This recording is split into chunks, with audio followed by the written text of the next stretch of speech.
Alright guys, let's dive straight into this. The footage you're about to hear unfolds like a slow-motion collision between authority and knowledge, and every second exposes just how reckless some officers become when they think no one will push back. From the very start, we see the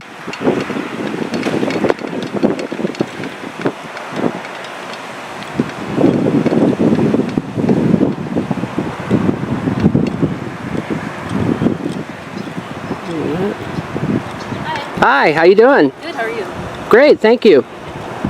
So Juvenile Hall wanted to know why you're videotaping their building. Just gathering content for a little story I'm working on. Okay. Is it for like school or something? I have a blog and such. Okay. Do you have ID on you? I prefer not to identify. Okay, I'd like to see it. You're required by law to give me your ID. Actually, unless I've been suspected of committing a crime, I'm not required to. You're filming a government building. From Okay. a public sidewalk. Right, that's which is fine. perfectly legal. Right. I have the right to detain you, okay? And you're required to identify yourself. Well, You're not being charged with anything. I You're not understand innocent. that. I understand that, officer, but I do understand California law. Unless you have reasonable suspicion that I've actually committed a crime, Okay. filming a government building from a public sidewalk, which is protected by the First Amendment, is not a crime. No, but I have the right to detain you to figure out what's going on, okay? Okay. Instead of addressing that, the officers circle around it, trying to stretch suspicion into something it legally isn't. At this point, even they seem unsure of what they're enforcing. Their uncertainty becomes a spotlight on a bigger problem. Officers operating with confidence, but without clarity. Next voice, next voice. Then the supervisor arrives, expecting his presence alone to settle things. He declares that they do have the right to demand ID, not because of law, but because the facility deals with juveniles. His argument relies on fear, not statutes. He paints a picture of people doing reconnaissance, gathering intel, plotting harm. But the cameraman's lens has never left the public sidewalk. You're out here dressed in all BDUs, you got a video camera, 2 video cameras, okay? Okay. Juvenile Hall is concerned. Okay, if no crime is committed, then no big deal, okay? But I do have the right to identify you. You are required to give me your ID. No, I'm not. Unless you have reasonable suspicion that I've actually committed a crime, I'm not required to identify myself. No, I'm You're not. being detained. Okay, officer, what am I being detained for? For suspicion of why you're dressed and acting all weird in front of Juvenile Hall. Well, suspicion is not a crime. Right, it's not probable cause. It's reasonable suspicion to detain you to investigate what's going on. Okay, and I just told you what's going on. Well, officer, at this point, I'd like to speak to a supervisor, so I would ask that you call a sergeant out here. Absolutely.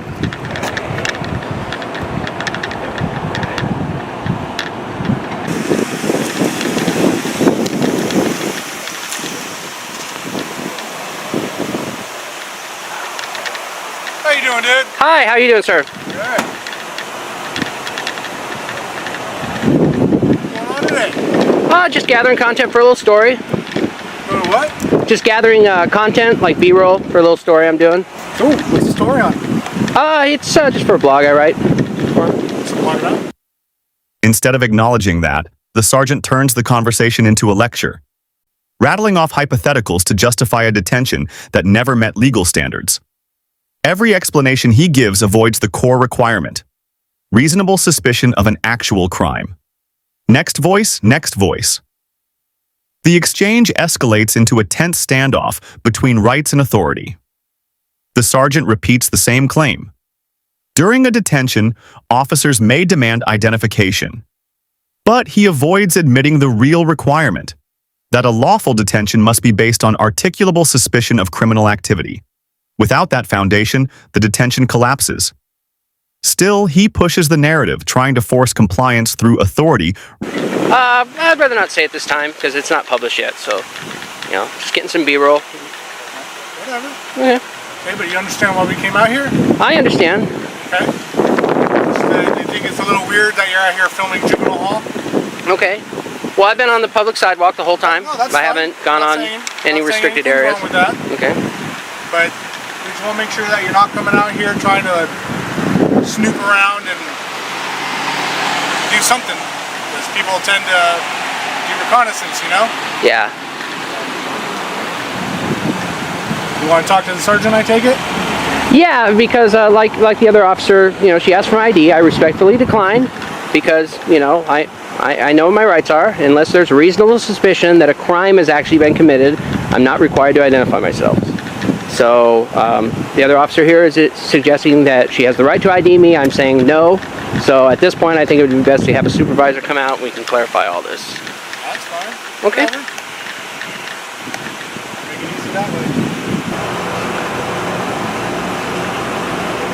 way. Is that none of the officers truly understand the legal boundaries they're supposed to operate within. And the cameraman's refusal to surrender his rights only amplifies their frustration. This is not an investigation anymore. It's a power struggle disguised as one. Next voice, next voice. Eventually, after running out of angles, the sergeant shifts to damage control. He stops pushing for ID and starts pretending the detention was just caution. He announces they'll simply stand around to protect the facility while the cameraman finishes filming. It's a quiet admission that they never had grounds to detain him in the first place. Their presence becomes symbolic, an intimidation wall, not a necessary safety measure. When the cameraman says he's done, the officers immediately release him, confirming that... So just to clarify, I am being legally detained. I'm not free to leave. As far as I know, you haven't done anything criminal. We just asked who you were. Okay. That's Well, the other officer here said that I was being detained. So... I think it's suspicious that you're out here filming a juvenile hall. Okay. Yeah, I was detaining you to find out who you are. Oh, so I am being detained. I am detaining you. I'm not free to leave then. Okay. All right. I'm not accusing you of any crime or anything. I'm just trying to figure out why you're out here. Okay. And like I said, I understand that. You got a call for service. You have to come out and investigate. I explained to you what I was doing. But, you know, and you've even admitted that I'm not doing anything wrong. There's no crime being committed. Then I really don't understand why I'm being detained then. Do you want to speak to our sergeant? If I'm being detained, yes.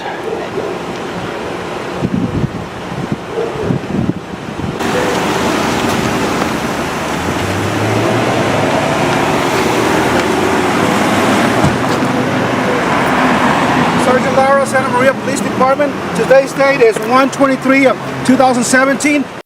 The moment exposes the entire encounter for what it was, an attempt to bully compliance, not enforce the law. 8:20, 9:30. And that brings us to the heart of the problem. We are watching a police force that has drifted so far from the laws they're sworn to uphold that they can't even recognize lawful behavior when it's right in front of them. Instead of knowledge, they rely on feelings. Instead of statutes, The time is 13 hours. Are you getting that? Yes, sir. Okay, good. I want a stamp too, okay?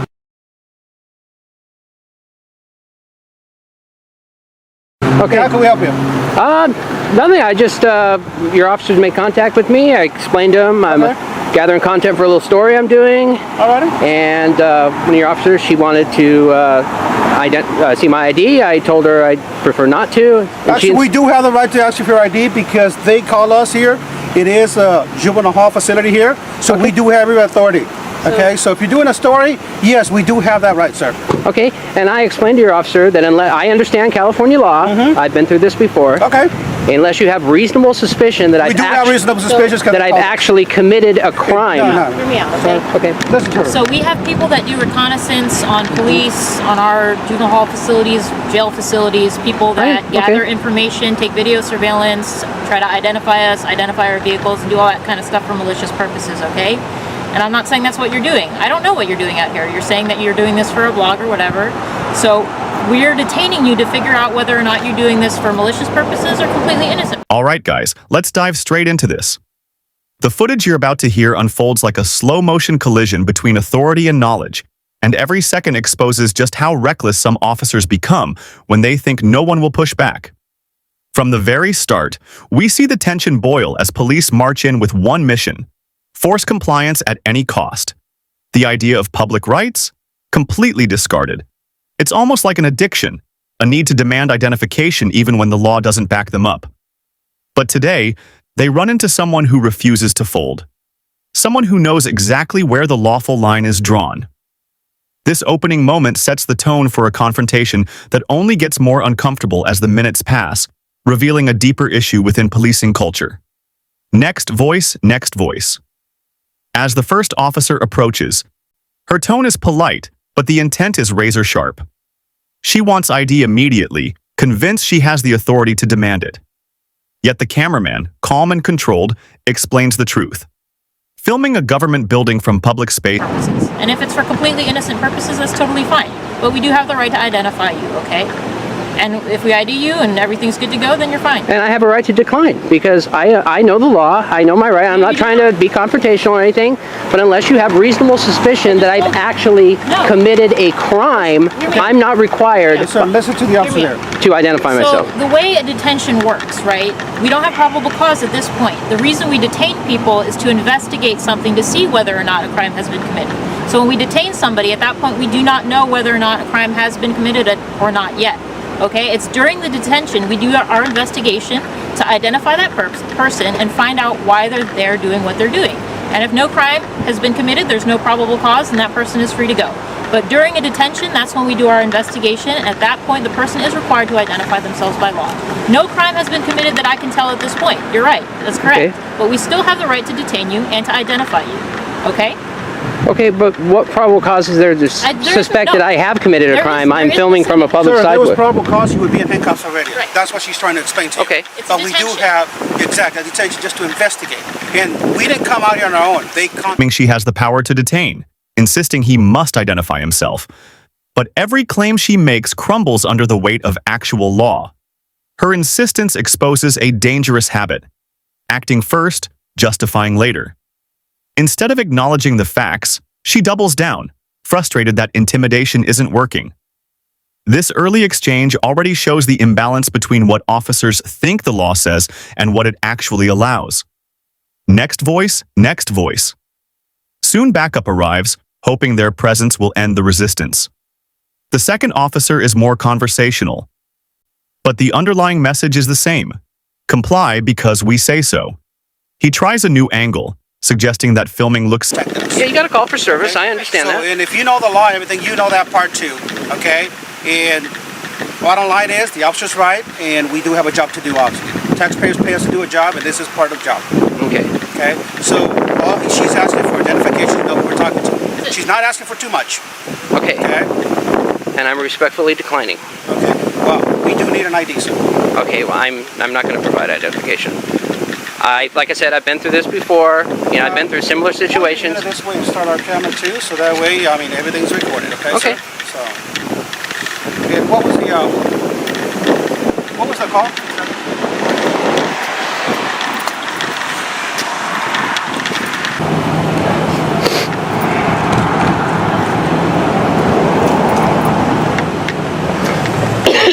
All right, this is what's going to happen, Okay, sir. okay? We're going to stand around till you take care of your business, okay? And then whatever you need for your blog, do the filming here from here, and obviously that's private property over there. Okay. And then then leave when you're ready, okay? But we're going to stand around here to make sure that the facility is safe. Okay, that's Because perfectly there are fine. kids in here, and that's our main concern here, kids. Okay? So we don't know what you're doing here, and we don't feel comfortable just leaving you here. So we are going to stick around, and then when you're done, then you can leave. Actually, I'm already ready. Well, then we can get going then, okay? Okay. And everything will be documented. We're writing a report and everything, all the Okay. pictures and everything. So we have our own little information too, okay? Okay.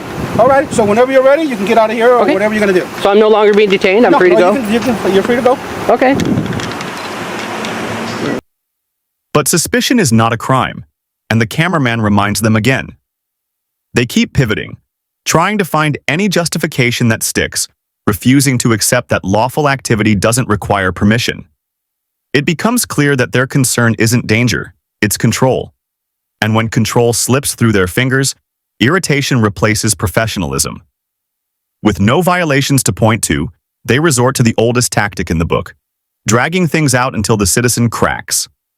Next voice, next voice. As the conversation drags on, the officers contradict themselves. First, they say he isn't being detained. Then, moments later, they admit that yes, he is being detained after all. The contradictions reveal the truth. They're improvising their authority, hoping that confusion will corner him. But he stays grounded, repeating the same factual point. They need reasonable suspicion of a crime to demand identification.